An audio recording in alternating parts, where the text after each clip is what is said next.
État des lieux, on peut voir que les pommeaux sont pas jolis, ils sont bien craquelés, le vernis a en effet totalement rendu l'âme.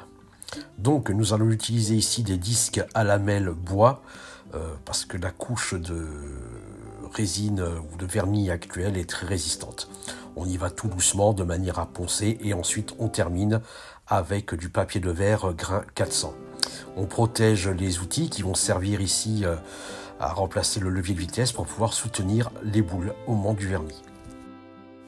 Chez le fournisseur Stickin, vous pourrez acheter les grilles de levier de vitesse à 6,95 € frais de port compris, que nous collerons directement sur le pommeau de levier de vitesse.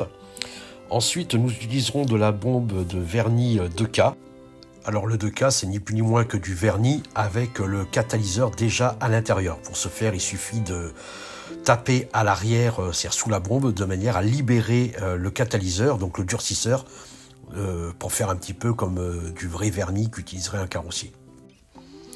Donc le moment de vernir est arrivé, donc il suffit de tenir, exemple ici, sa clé à pipe dans la main et de mettre de fines couches de vernis.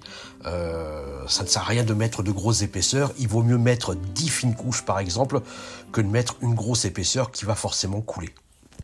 Entre chaque couche, il convient d'attendre environ 15 à 20 minutes. Donc forcément, cela est très très long, mais cela permet également d'avoir un résultat vraiment superbe, comme vous pouvez le voir ici. Et bien entendu, après, il n'y a plus qu'à admirer une fois que l'on remet tout ça sur le véhicule. Alors, concernant le coût de la restauration, vous comptez 7 € environ par stickers, ici donc 21 €, plus une bombe à 15 € environ, soit un total de 36 €, donc ramené au prix de chaque pommeau, ça fait 12 € la restauration de chaque pommeau. Donc vraiment pas grand chose pour un résultat vraiment nickel.